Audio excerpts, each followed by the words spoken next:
જય સરદાર જય પાટીદારના નારા આપણે બહુ સાંભળ્યા 2015ના પાટીદાર અનામત આંદોલન સમિતિના સમયથી જો તમે 2019-20 સુધી જોવો તો સતત આ નારાઓ સાંભળવા મળ્યા.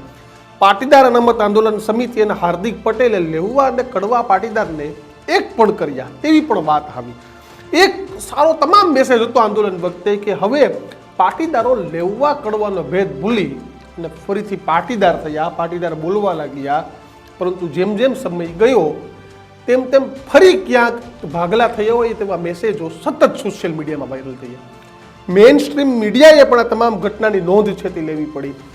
કારણ કે અત્યાર સુધી એવું કદાચ ક્યારેય નહોતું બન્યું 2015 સુધી કે લેવા પાટીદાર અને કડવા પાટીદાર એક મંચ પર આવ્યા હોય. પણ આંદોલન થયું અને પાટીદાર સમુદાયમાં એકતા આવીને તમામ જે પાટીદાર સમુદાયના લોકો છે, ખાસ યુવાનો તે એક મંચ પર આવ્યા. પણ ફરી હવે એક એવો વિવાદ સર્જાયો છે કે જેમાં પાટીદાર એટલે કે લેવા કડવામાં તો બે ભાગ થઈ ગયા, પરંતુ લેવામાં બીજા બે અલગ ફાટા અને કડવામાં બે બીજા અલગ ફાટા છે તે પડી ગયા. જી હા, મારી વાત તમને અતિશયોક્ત લાગશે, પરંતુ આ હકીકત છે ને ઘટના બની છે રાજકોટમાં. રાજકોટમાં દર વખતે માની આરાધ્ય નવરાત્રિનું આયોજન થાય. કડવા પાટીદાર યુવી ક્લબના નામથી આયોજન કરે તો સાથે જ લેવા પાટીદાર છે તે ખોડલધામના નામથી આયોજન કરતા હોય છે. અને બંને એટલે કે કડવા પાટીદાર ને લેવા પાટીદાર માને આરાધ્ય કરતા આવે છે. પરંતુ હવે આ વખતે એવો સિનારીઓ છે જે ચિત્રાયો છે કે લેવા પાટીદાર કે જે ખોડલધામના નામે આયોજન કરતું હતું તેમાં પણ હવે સરદાર ધામ કરીને લેવા પાટીદારના યુવાનોએ એક અલગથી આયોજન કર્યું છે. તો તેની સાથે જ જે યુવી એટલે કે જેમાં કડવા પાટીદાર સમુદાયના આગેવાનો લોકો આયોજન કરતા હતા તેને હવે યુડી ક્લબ નામથી આયોજન કર્યું છે.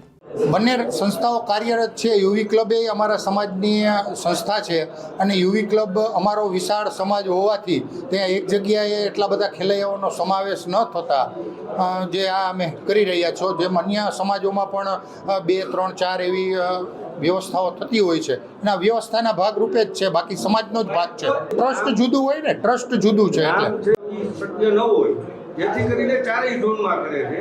એવી જ રીતે અમારા સમાજમાં પણ હવે સમાજની સંખ્યાને ધ્યાનમાં રાખતા દીકરા દીકરીઓની વ્યવસ્થા સારી રીતે જાળવી શકીએ અને સારામાં સારા વાતાવરણમાં એ લોકોને આ નવરાત્રી મહોત્સવનો લાભ મળે એના માટે ઉમા ડાયનેમિક ક્લબે ગયા વર્ષથી કાર્યરત હતી. આ વખતે એનું થોડુંક પ્રમાણ અને માપ મોટું કરી અને વધારે સારી વ્યવસ્થા સાથે દીકરા દીકરીઓને સારામાં સારા પારિવારિક માહોલમાં આપણે આ નવરાત્રી મહોત્સવનું આયોજન થાય એના માટે ઉમા ડાયનેમિકની આખી કામગીરી થઈ રહી છે.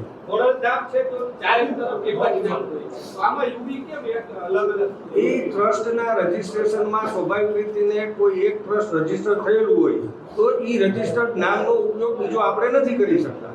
એટલા માટે નામ મહત્વનું નથી. અલ્ટિમેટલી બંને ઉમાવંશી પરિવારોના હિતને ધ્યાનમાં રાખી કામ કરતી સંસ્થા છે. ભાગલા નથી પડતા. ગમે ત્યાં આપણે સંયુક્ત કુટુંબમાં રહેતા હોય તો 6 ભાઈ હોય એના પાછળ 2 દીકરા થાય તો એક ઘરમાં સમાવેશ કરવાનો હોય એટલે એ છે ને રોટલે વ્યવસ્થાના ભાગરૂપે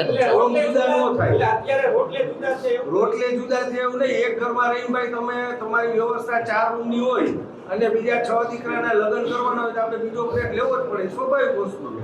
પણ એક સ્થળે અત્યાર સુધી ગરબાનું આયોજન થતું હતું, એટલા બધા લોકો સમાવેશ થતા હતા. શું થયું કે 2-3 વર્ષમાં જ આ ગયા વર્ષથી ને મયુરભાઈ આ બીજું આયોજન થયેલું છે અને સ્વાભાવિક રીતથી તમે જોઈ શકો છો કે અંબિકા ટાઉનશીપ અને આ બાજુ અમારા પાટીદાર ચોક ને એ બાજુમાં 12 ગામડેથી આવવાવાળા અમારા પરિવારના સભ્યોની સંખ્યા ખૂબ મોટી છે.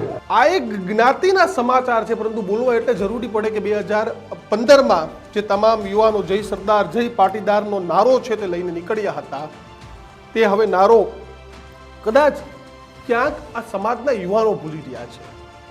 એકતાની વાત થતી હતી, પરંતુ મારે રાજકોટના આગેવાનો સાથે વાત થઈ તો યુવીમાં તો ગયા વર્ષે જ ફાટા પડી ગયા હતા. આંતરિક વિવાદો પણ આગેવાનોના ચાલતા હતા અને સામાજિક આગેવાનો છે. આમ તો કોઈ રાજકારણ ન હોવું જોઈએ, પરંતુ તમે કહો ને કે ઘરની બહાર નીકળો 3-4 લોકો ભેગા થાય એટલે સામાજિકકરણ અને સામાજિકકરણમાંથી રાજકારણ. નરેશ પટેલ પણ આવું કહેતા આવ્યા છે કે ભાઈ સમાજમાં હોય તો રાજકારણ જરૂરી છે, કારણ કે દરેક મુદ્દાઓ પહોંચવા પડે, પરંતુ સમાજની અંદર રાજકારણ છે ને તે બહુ ખરાબ વસ્તુ છે.